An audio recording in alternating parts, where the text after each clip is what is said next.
Swayam Prabha. Digital India. Educated India.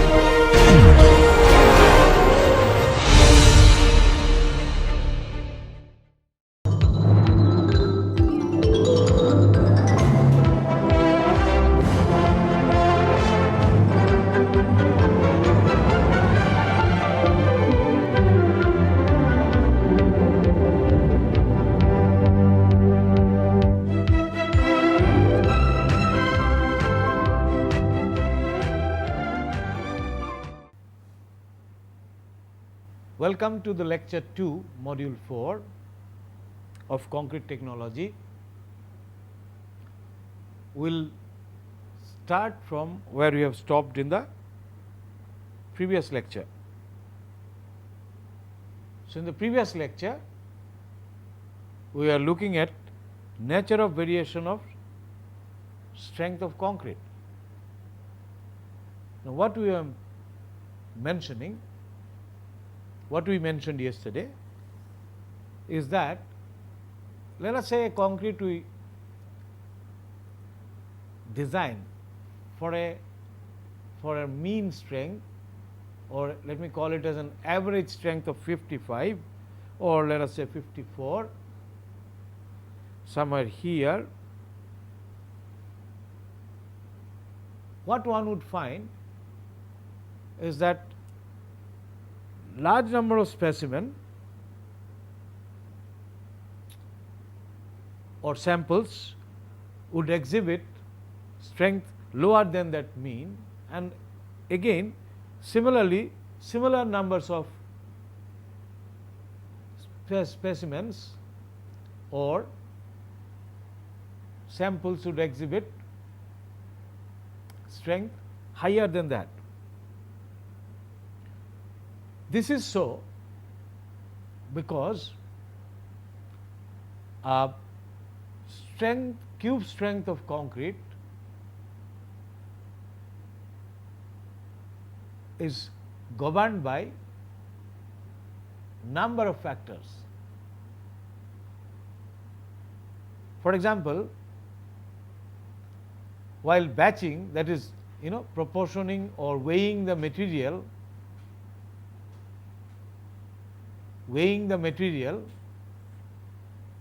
for putting them into the mixer machine, if I was expected to put in, let us say, 185 liters of water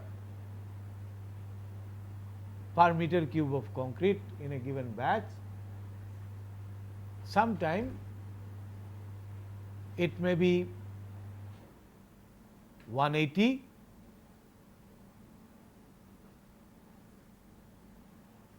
and sometime it may be 190.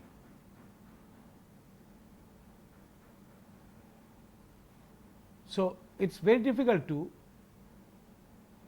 keep same amount, putting same amount time and again. There is a variation. Similarly, the quantity of cement going into a batch to batch there will be variations, batch to batch there will be variations, and thus water cement ratio would vary, it will never remain constant. And as we have seen earlier, and also we will see later on when we look at the factor affecting strength, we will see that water cement ratio governs the strength. So, if there is a variation of water cement ratio, there will be variation of strength. Similarly, so batching process can introduce strength variation. Similarly, mixing process can introduce variation. For example, you take material from first 15% of the discharge of a mixer machine and make cubes,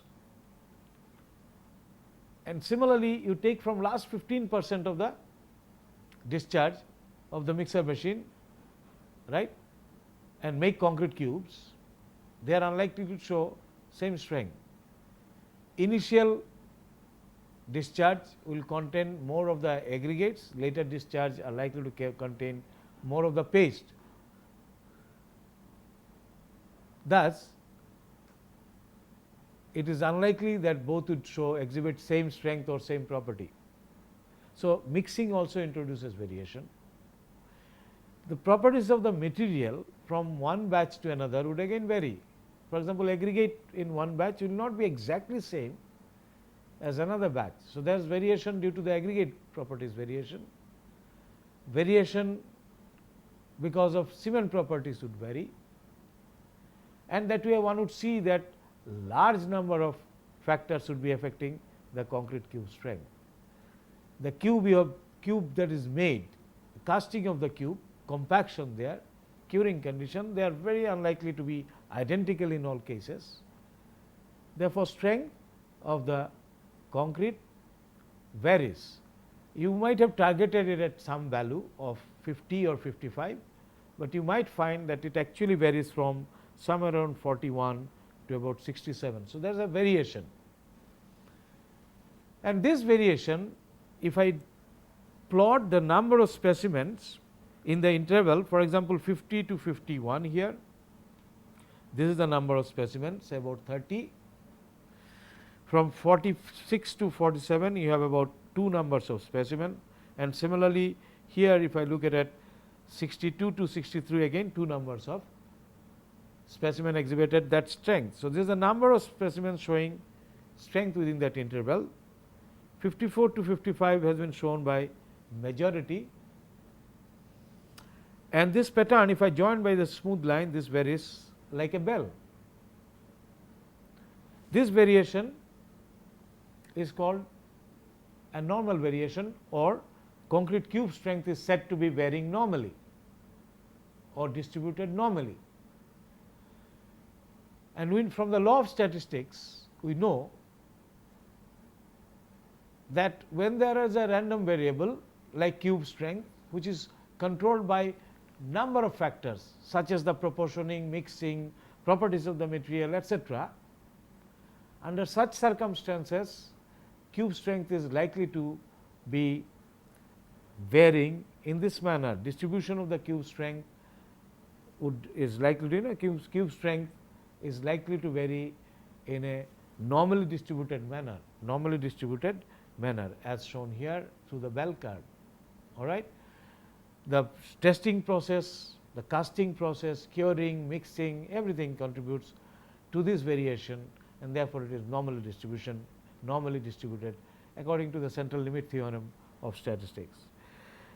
And such a distribution is a 2-parameter distribution. So, concrete cube, the variation of is concrete cube, population of concrete cube strength is generally normally distributed, that is what we say. And such a distribution is characterized by 2 parameters. One is called the mean, which is the average, arithmetic average of all the data, which you can find out. For example, this strength, one sample, this strength, one sample, class 45 to 46, you have got 2 samples. So, 45.5 will be the representative class value multiplied by the number of samples, and if you sum them up for all the histogram, all samples in the histogram, and find out its arithmetic average, that represents the mean. So, average represents the mean, and in case of normal distribution, the mean, which is central tendency, is also the mode. That is where you find the maximum number of samples showing that particular, maximum number of samples showing strength at this range. So, that is called mode, the peak of this distribution, and also it is the median. That means 50% of the samples should show strength lower than this, and 50% of the samples should exhibit strength higher than this.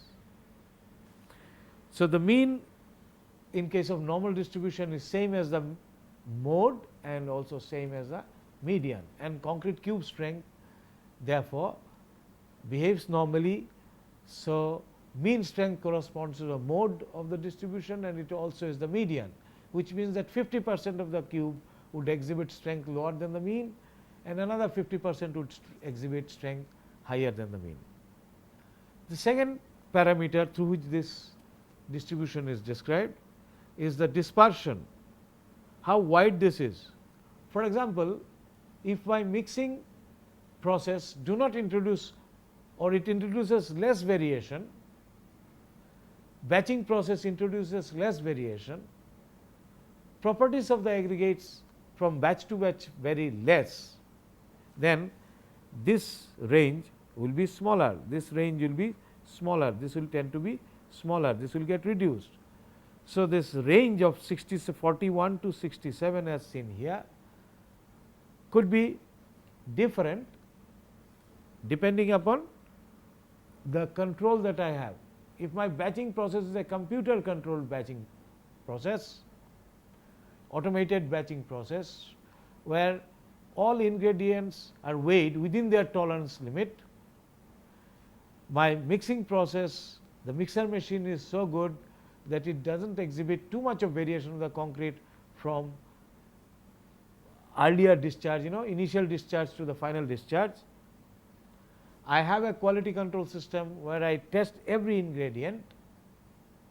Under such circumstances, this dispersion will be less, because as you can understand, the water put in a given batch, it will vary less. I was talking about 185 liters and 180 liters and 190 liters in 1 meter cube of concrete. Now, supposing my batching process is better, and instead of 180 to 190, if the water variation in the water is simply 178 and 182 instead of 182, 185 I said. So, 183 to 187 instead of 180 to 190, then in such case my water cement ratio in the final mix will vary less, hence the strength will vary less. We shall see that strength is governed by water cement ratio when we talk of factors affecting strength. So, if I have better control, this dispersion will be less. So, this dispersion is a measure of control I have. Now, how do I quantify this dispersion?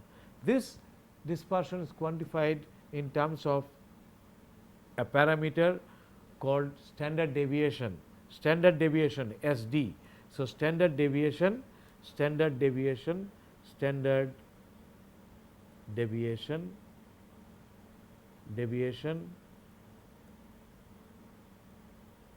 is a measure of dispersion, and as we understand now, better quality control means less standard deviation. Better quality control means less standard deviation, right. So, two parameters, the average, or which represents the mean, the central tendency, and the median and the mode, same thing, and the standard deviation. And we calculate the mean is simply all values of the cube strength, sum it up, divided by number of samples. We can calculate it out, you have possibly would have learned in statistics how to calculate it out when you divide the total range of the samples into various class intervals, take the class representative value and the frequency as we call it, which we have shown earlier, number of samples in the interval, that is the frequency. So, if you know the frequency or relative frequency, the frequency divided by total number of samples. So, relative frequency multiplied by the class values would give in class representative values will give us the mean, or you can have all individual cube strength divided by total number of samples, that will give you the mean. Standard deviation is measured in this manner: deviation of individual samples from the mean, square it up, sum it up and divide by n minus 1 if n is small.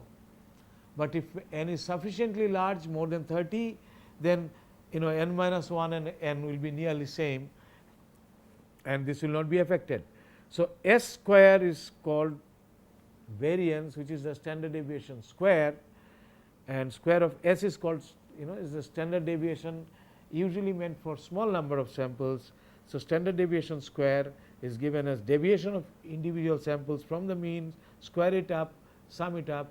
So, root mean square in a way, except that we have taken n minus 1 when it is small samples. Now, if I find out S, standard deviation of population, that we denote by sigma, measure of standard deviation of the population is S. So, S represents the standard deviation of the population. Population means all cube of belonging to the same category.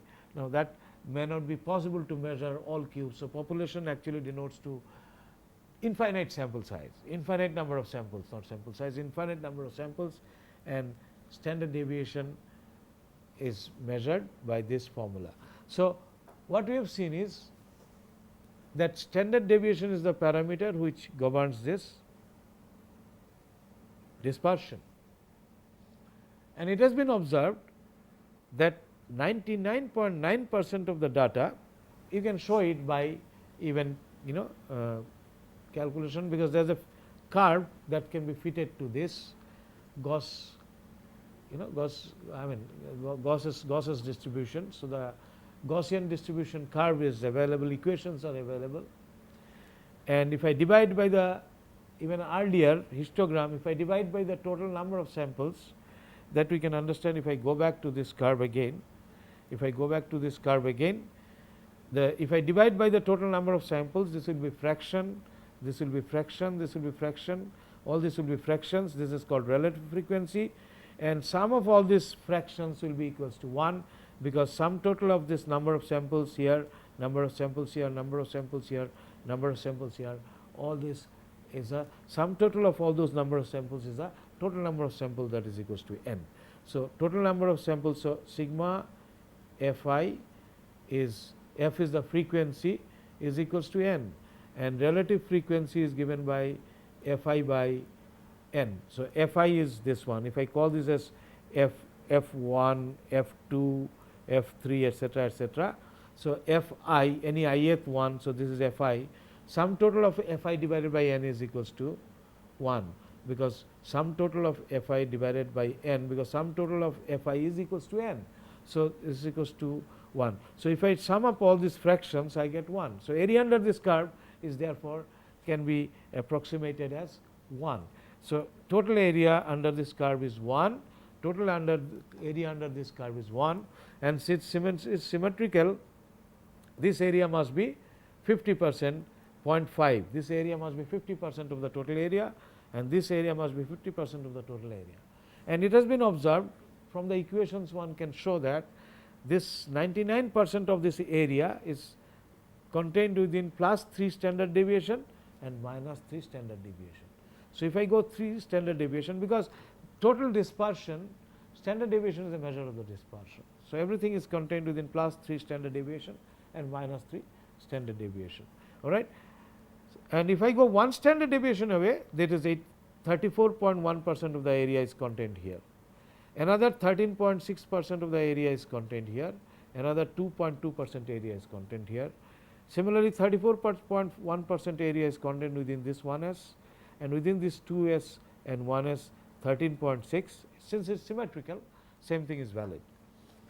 Now, as far as concrete grades is defined, we define characteristic strength. If you remember, we defined characteristic strength. How did I define characteristic strength? Characteristic strength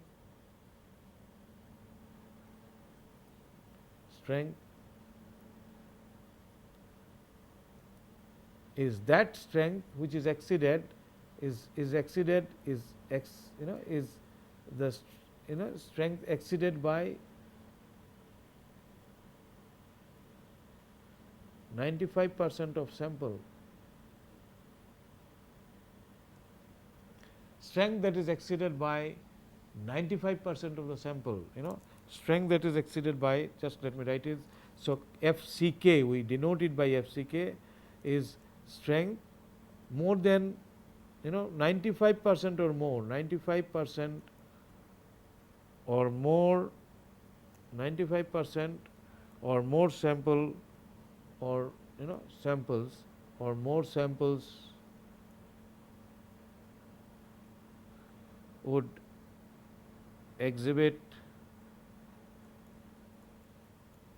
strength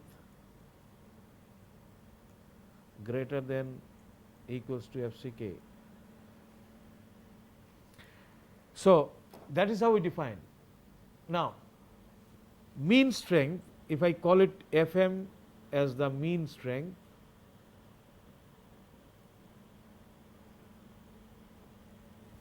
if I call Fm as the mean strength, Fm as the mean strength, if I call Fm as the mean strength, 50% of the sample will exhibit strength more than Fm. So 50% of the samples will exhibit, so 50% of the samples would exhibit strength greater than equals to Fm, because we said mean and median is same, and at median 50% of the strength samples should show strength more than the median and 50% shows below by definition. So therefore mean median coincides, therefore 50% of the samples should exhibit strength more than mean. So if I now go to this curve, this strength will be 50% of the sample will exhibit strength more than this, 34 plus 13.6, 2.4, 34.1, 13.6, 2.2, if you see 9, and this is 49.9%, and would show more strength more than that, right? And 49.9% or 50% will show strength less than this. Now I want a strength that would be exceeded by 95% of the sample. So it will be somewhere this side, it would be somewhere on this side, it would be somewhere here, it would be somewhere here. So my FCK is here. 50% of the sample, 95% of the sample would be showing. For example, you come here, 50 plus 84.1% of the samples would show strength more than this. So for 95, it would be somewhere here. 5% of the area would be here, and 95% of the area would be on this side. So this is what is FCK, and corresponding to this, we know that this, for example, at 1s distance, 84.1% of the sample would exhibit strength more than mean minus 1s. So Fm minus 1 standard deviation, this strength would be exhibited, 84.1% of samples would exhibit strength would exhibit strength greater than this. 95% of the samples would show strength. This is related to 1 sigma. So Fm minus 1.65 sigma, because from statistics we know the 95% of the area corresponds to 1.65 sigma, 1.65 sigma here. Therefore 95% of the area is on this side, therefore FCK is somewhere here. So FCK will be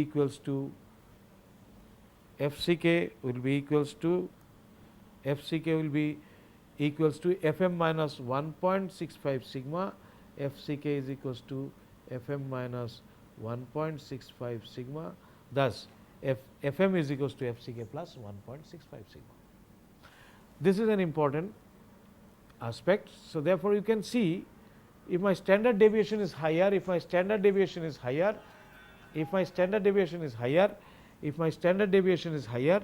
then target mean strength will be high for the same strength, same FCK, standard deviation is higher, mean strength for the same strength grade or FCK, mean strength will be higher if standard deviation is higher, right? This is an important issue. We shall discuss this sometime later on when we talk of quality control, right? So mean strength is related to grade strength in this manner. Now while testing or making trial mixes, I can verify this. It's very difficult to verify this. To verify this, I got to test large number of samples, which is almost impossible to do. So we test small number of samples and get an estimate of Fm, which we call as target mean strength. So we do mixed design for Fm, because it is possible to get an estimate of FM from testing small number of samples, let us say 3 samples or 3 cubes, 3 specimens making a sample, or number of samples if I test, small number of samples if I test, I can get a measure of FM. But it would be difficult to get FCK directly. So, we design the concrete mix for target mean strength, that is FM. All right. This will be clear when we talk something about quality control later on.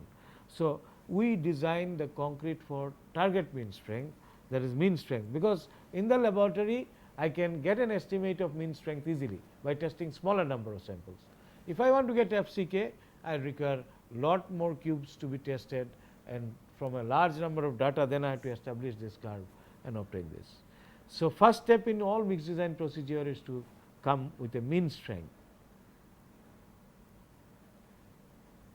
So, mixed design procedure first step would be to get a mean strength. Mean strength, characteristics grade strength, quality control, that is your sigma, FCK, and this gives me mean strength. That is the first step. So, we can look in the procedure of mixed design. First step is to get the mean strength. Then strength is governed by water cement ratio. This is an empirical observation, first by D. A. Abraham some time during 1920s, and this is still valid. We consider it, this is acceptable at all level, although there are other kind of approaches available, but generally strength versus water cement ratio relationship has been accepted, and it is understood that strength is largely governed by water cement ratio.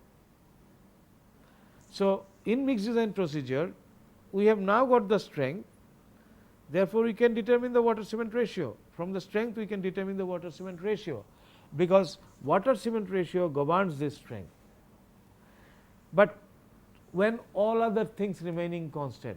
So, this all other thing involves type of cement based on the chemical type of cement and age at which the strength is required. These are other factor. So, age, strength and age both decides water cement ratio. But we have also mentioned earlier in the previous lecture that durability of concrete also controlled through prescription of water cement ratio, depending upon type of cement, Now, for example, if you have an application or a site where sulphate attack, there is a possibility of sulphate attack, you might use a slag cement or sulphate resisting cement, where you expect mass concreting to be done, heat of hydration may be a problem, you might use low heat cement. So, if you use, let us say, sulphate resisting cement, the water cement ratio for sulphate resisting cement from durability point of view might be given or must be prescribed in the code. So, the water cement ratio prescribed in the code for durability for given type of cement, which you choose depending upon the liability of chemical attack or mass size of the concrete mass. For example, if, as I said, if it is a marine environment, possibly you will prefer a slag cement. An environment where sulphate attack is prominent, maybe sulphate resisting cement together with slag cement. Of course, if sulphate and chloride both are there, sulphate resisting cement is not good. So, once to depending upon the kind of chemical attack you are likely to have, you will choose the type of cement. Also, mass concrete you select low heat cement. If you want quick strength, then you might select rapid hardening RHPC, Portland cement, rapid hardening cement. Portland pozzolana cement for low heat of for mass concrete, and also for better durability, for example, alkali aggregate reaction, etc., etc. You might also select low alkali cement if it is alkali aggregate reaction. So, type of cement depends upon liability of chemical attack and size of concrete masses. Now, water cement ratio is also prescribed from durability and from strength required at a given age, you find out the water cement ratio. For these two conditions together, durability,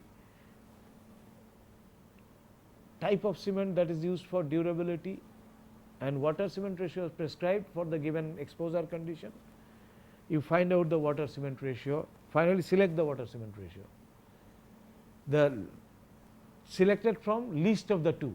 First, you see what is the water cement ratio required for strength, also the water cement ratio required for the type of cement for durability purpose. Whichever is lower, you select that water cement ratio. So, first step in mix design is to find the mean strength. Second step would be to find out the water cement ratio. This is a conventional mix design. Most of the mix design method follows this method. Second step would be to find out the water cement ratio. First is the mean strength, water cement ratio from the mean strength, and durability concerns for the given type of cement and age at which the strength is required. Right. Then followed from this water cement ratio being known, second step. Third step would be to determine the water content or paste content. You see, method of compaction, size of the section, and spacing of reinforcement. See, method of compaction decides workability, size and spacing of the reinforcement also defines workability. That is what I said, which is specified normally. So, required workability is specified from method of compaction, the section itself, and spacing of reinforcement. And then this workability is controlled by maximum size of aggregate and aggregate shape, not really texture much, but shape, mostly the shape. Remember, when we discussed about aggregate, we said that maximum size of aggregate improves the packing density. Rounded aggregate or aggregate shapes improves the packing density, and therefore, the amount of workability or the mobility, moldability required for concrete, which is a function of the paste content. So, the paste content would govern the workability, that is what we mentioned in the previous class. So, from the required workability, type of aggregate, maximum size of aggregate, and aggregate shape, etc., etc., including grading of aggregate, we can determine the paste content. So, overall grading and packing of aggregates, we can determine the paste content, and also either the paste content or the water content of the mix, because water cement ratio being fixed, if I choose water, amount of water, if I fix the amount of water, cement content will get automatically fixed. So, most of the mix design method, what do they do? Based on the workability requirement, maximum size of aggregate, shape of the aggregate, and overall grading, determines the water content, which essentially ensures a required paste content. If I know the paste content, if I know the water content, then obviously I can find out the cement content, and if I know the cement content and water content in all the contents, cement content, water content, these are all expressed in terms of mass per unit meter cube of concrete. So, in unit volume of concrete, how much of water, how much of cement I need, that I can find out. First, I find out the mean strength. Corresponding to the mean strength, I find out the water cement ratio, and also look at the durability part of it. Whichever controls the water cement ratio, from that I fix the water cement ratio. Then if I can fix the water content, I have got the cement content also. The water content is fixed from water content per meter cube of concrete is fixed from workability, maximum size of aggregate, shape of the aggregate, and overall grading.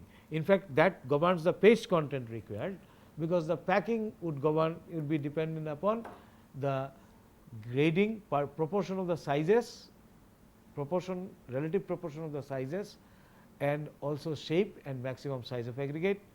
So, this will depend the packing, and depending on the packing characteristics or packing density of the aggregate, the paste content required for a given workability would be, paste content required would, will govern the workability. So, if I know the workability, I can actually find out paste content, but many mixed design method, what it does, they fix the water content, because automatically water cement ratio being known, paste content will be controlled. So, therefore, once the paste content is known, or in other words water content, cement content is known in kg per meter cube, rest of, if I know the total density of the material, then I can find out wet density of the material, I can find out the aggregate content. Or if I know the total volume is 1 meter cube, if I know volume of these two component, rest of the volume is the aggregate content. So, total aggregate content, therefore, simultaneously I can find out, and if I know proportion of each size fraction aggregate content, then I can find out mixed proportion, that is every size fraction I should be knowing. So, water cement ratio has come from earlier, paste content and aggregate content being known, proportion of each size being known, I can find out the mixed proportion.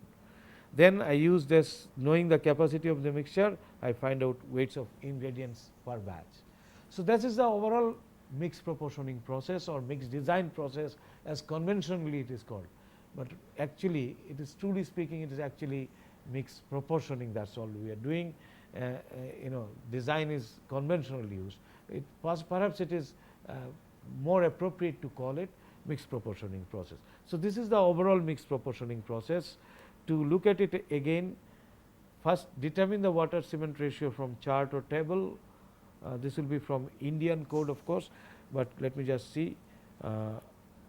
Overall process looks like this,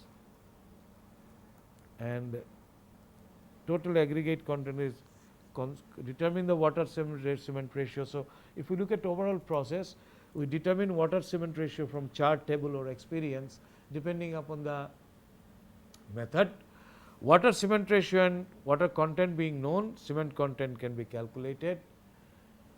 Total aggregate content is then calculated assuming conservation of volume, and fine content is calculated from coarse to fine ratio. Let me look at it again.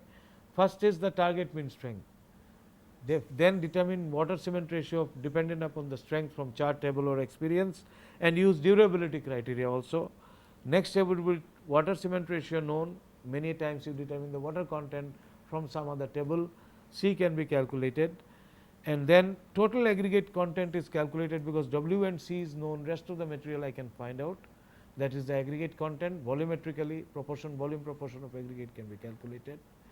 If I assume that sum total of all volume will be 1 meter cube. So, that is conservation of volume, and fine content is calculated from coarse to fine ratio, which dictates my packing. So, that is the procedure. Just to repeat it again, you see, this is my water, this is cement, it could be fly ash or some other cementitious or filler material, or some other supplementary material or mineral admixtures, whatever you call it, this fine aggregate and coarse aggregate. The strength is a function of water cement or water to cement plus fly ash, maybe so with some factor. So, effective fly ash or effective equivalent cement for fly ash or any other material, cementitious material. So, water to cementitious material ratio, equivalent cement content, equivalent water cement ratio.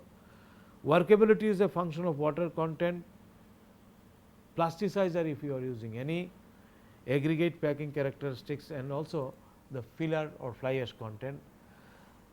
So, if I know this, I can find out the paste content. This is the basic idea.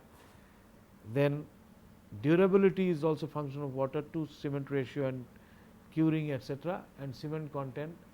So, based on this concept, first we find out this, then we find out this in many cases. Of course, this we do, first we make a control mix, then we modify this mix with this one. And finalize the water cement ratio based on these two criteria, and then usually total volume is conserved, and therefore sum total of all materials must be equals to 1 meter cube. So, if I have found out cement, fly ash, and this is equals to 1 meter cube. So, if I have found out cement, water and fly ash, this volume I can find out, and if I know the proportion of these masses and their specific gravities, so this one too also I can find out. So, that is the overall mix proportioning or mix design process. Right. Now, having gone through the general process of mix design, that is used by most of the methods that is used, we can now go to specific method like Indian method. Obviously, in all cases you have to make trial batches and you have to re-optimize this. All those specific property like strength, slump, etc. should be measured for a batch and verify that you have got it, and you have not got it, then redo the trial. So, finally, the thing is that it is final adjustment would be needed, and then you find out the correct content per unit volume for economic evaluation. How much quantity you require for 1 meter cube of concrete, final 1 meter cube of concrete. Therefore, that goes for calculating the cost, etc., etc. Now, since we said that it is empirical and there is some amount of art involved, hence there is no unique method. We have seen a general procedure that is adopted by most of the method, but it is all empirical. We can see that actually strength, first we find out from the grade strength and the standard deviation, find out the target mean strength. Up to this there is no problem, but after that we find out the water cement ratio from tables, charts, etc., etc., or from experience, right. And finally, of course, you have to do the trial mix. So, the method is purely trial and error, laboratory based and empirical in nature. Then you find out the water content again from tables and charts, etc., and then only you use the concept of conservation of volume to find out the total aggregate content in some manner. We shall see that actually here the different method differs a little bit, and if you know the fine to coarse proportion for the packing characteristics or the grading requirement, then you can find out the fine and the coarse aggregate component of the mix also. So, it is purely empirical, hence no unique method, no unique method. Method to method differs, and therefore, you have got Indian standard method IS 10262, yesterday I mentioned, last lecture I mentioned, current one is 2009, and then this we will discuss also about British DOE method. UK is not there in the code, but Department of Environments, this Department of Environment method, then SCI method, and some modern concepts, that is what we will discuss. So, to start with, we will start with the IS method today and follow up with the other method, right. We will do an example in the next class, but let us see IS method now. First step is find out the mean strength, and this is the formula. So, if you have 25 grade of concrete is M25, so it will be 25 plus 1.65 into standard deviation. The standard deviation would not be known to one in the beginning, but once somebody you have done some trial casting, then standard deviation will be known. So, the code says the standard deviations, it gives you some guidelines to start with. From 20 to 25 grade of concrete, M20 to 25, you use 4 MPa as sigma, sigma equals to 4 MPa. For 30 to 50, you can assume it to be 5 MPa to start with, but determine this from site data as soon as 30 samples are available to you. because it could be less or it could be more, it could be more or less, this could be more or less, and in such case your mixed design proportion that you are giving is not correct, because it will not give you the right strength. So, determine it as soon as possible from 30 samples. So, that is the first, but however, you calculate out Fm. Then it says you determine step 2, determine the water cement ratio, selection of water cement ratio from experience or established relationship. Now, if you have already done a lot of mixed proportioning, with the same aggregate, same sand, same cement and same kind of material altogether, then possibly from your experience you can choose, okay, it is M20 grade of concrete, I need a water cement ratio of 0.55. Well, M50, possibly I need water cement ratio of 0.35 and so on. So, from experience it can come. If you have nothing, no experience, then go to the IS 456-2000 durability prescription, which gives you water cement ratio for various exposure condition. Anyway you cannot violate that. You cannot violate that. For example, if the maximum water cement ratio prescribed for your exposure condition is 0.45 and from strength you find out to be 0.48, you will be always using 0.45. So, your starting trial can be durability criteria. Durability criteria, we will discuss this when we talk of durability of concrete sometime later on. So, durability criteria, this is given in the IS 456-2000 table 5, I think. So, from that you can choose the water cement ratio if it is, you do not have any experience, first time you are using the material and things like that. So, first trial you can use that water cement ratio. So, it has become actually a simple thing, not complicated, because in any case you can't have water cement ratio more than the durability requirement, you can have something less. Step 3, it gives you a table from where you can estimate the water content. This table is meant for angular coarse aggregate and slump 25 to 50 millimeter. For other cases you apply correction factors.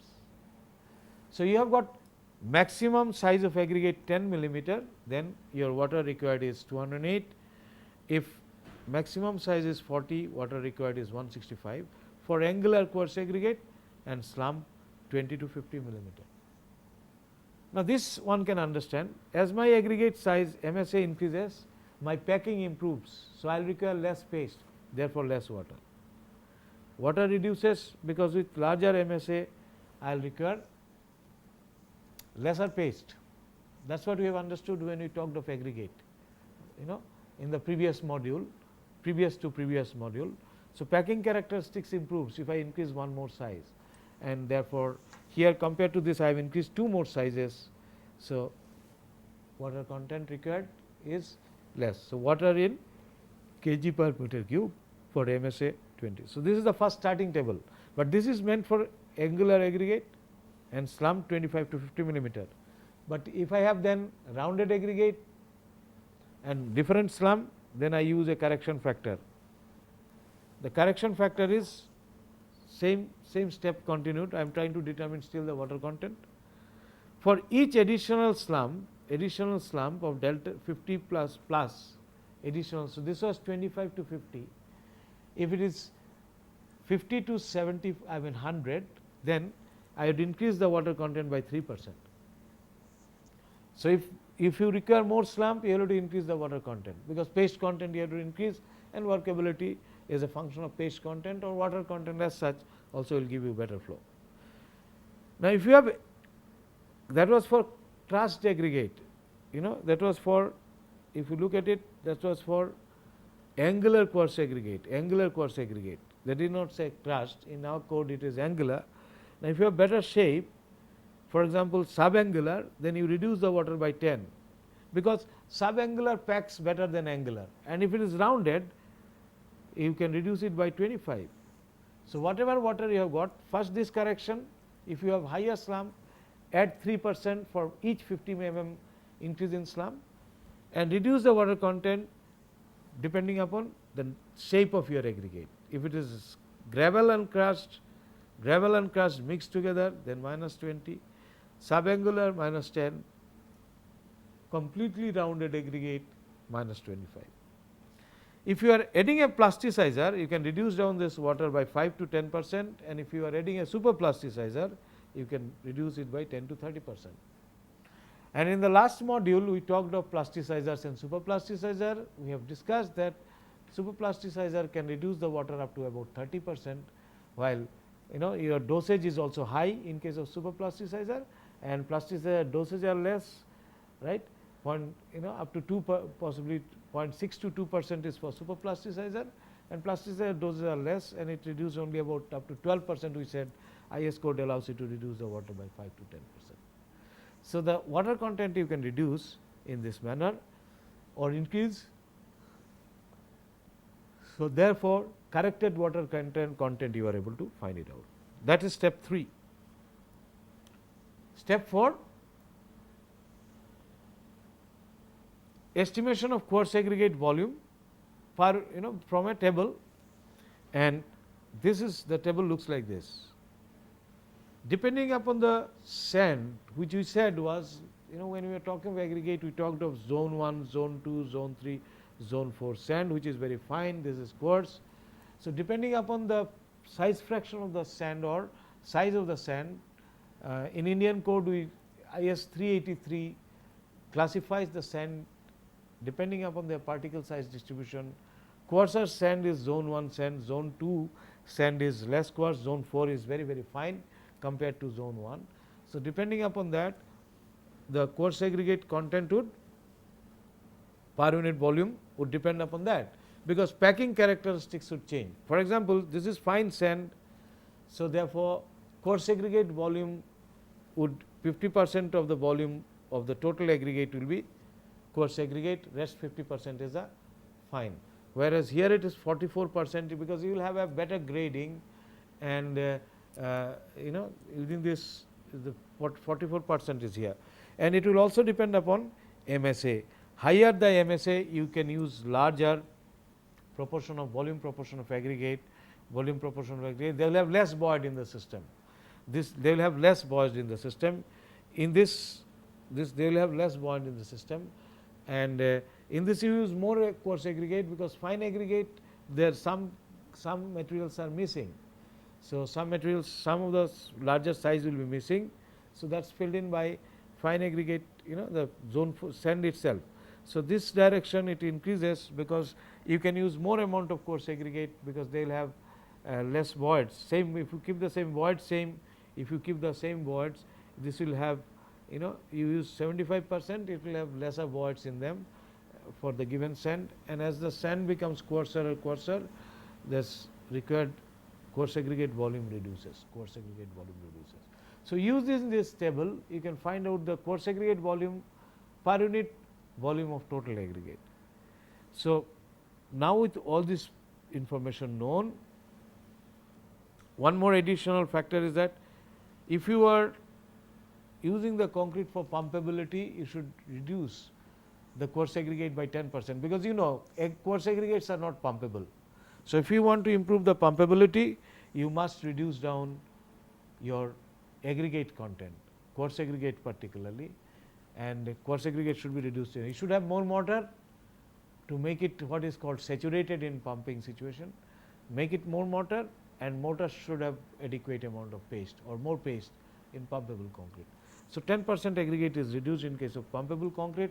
In another concrete which is self compacting, doesn't require vibration, aggregate content, coarse aggregate content is even lesser. So in pumpable concrete, actually more paste should be flowable, and there is a paste which flows. So if you put sand, mortar itself will be flowable. Aggregates are not really pumpable as such, so that should be less, and they should be embedded in the mortar system, right, rather than just mortar filling up the voids in the aggregate system and slightly more. Now aggregate should be embedded in the mortar system, and that's why you have more less aggregate, coarse aggregate content in pumpable concrete. So what we have got so far? We have determined water cement ratio, we have determined water content, corrected it accordingly to with my slump, type of aggregate, MSA, etc., etc. So, I have got water content, target mean strength, water cement ratio, water content.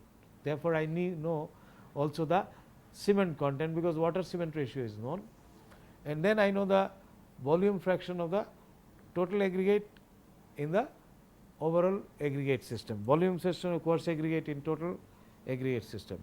So, once this is known, first thing I do is I find out the cement content, which will be the maximum of water by water cement ratio.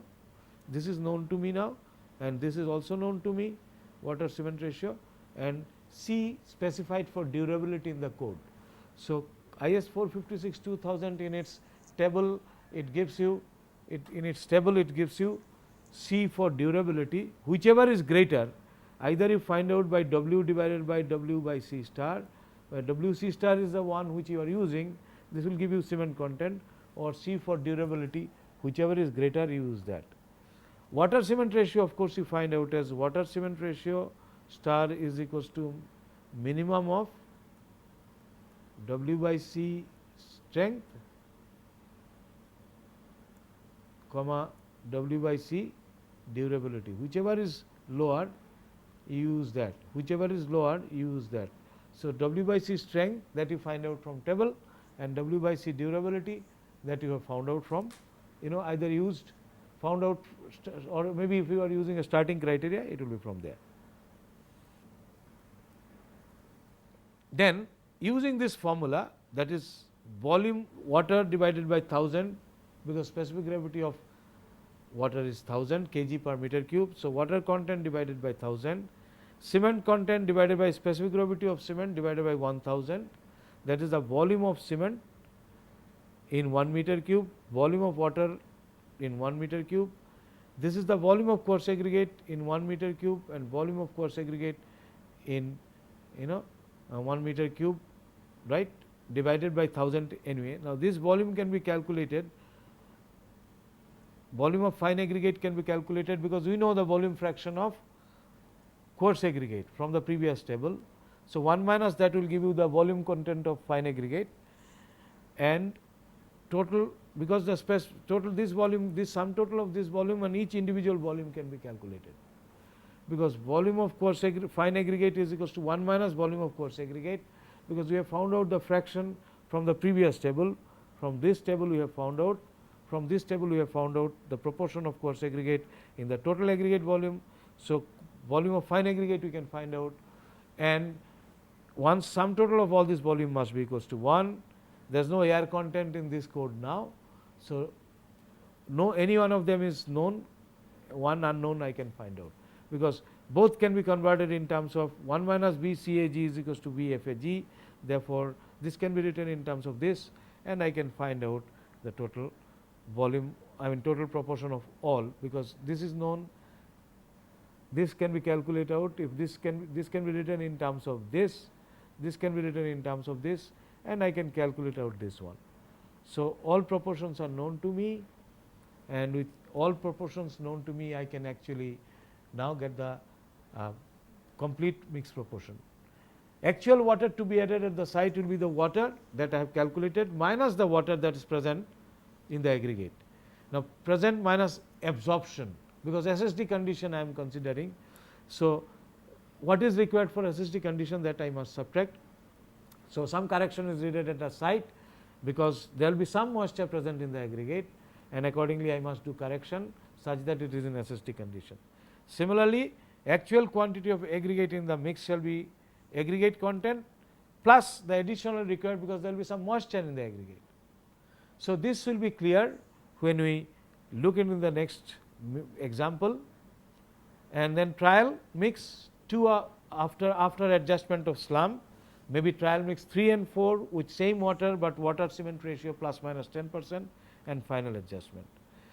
So, for fly ash you can increase the overall cementitious material by 1.1 C, and C and F dash can be calculated. Well, this is, so with this we just complete this. Next class we will start from the same one, same last end of this particular lecture, and we have discussed about so far general process, we mentioned the methods, and we have also discussed about IS method. So, from the correction of IS method we will start and go through an example which will make IS method completely clear, and then in the next lecture first we will go through an example, discuss about DOE method. Thank you very much for your hearing.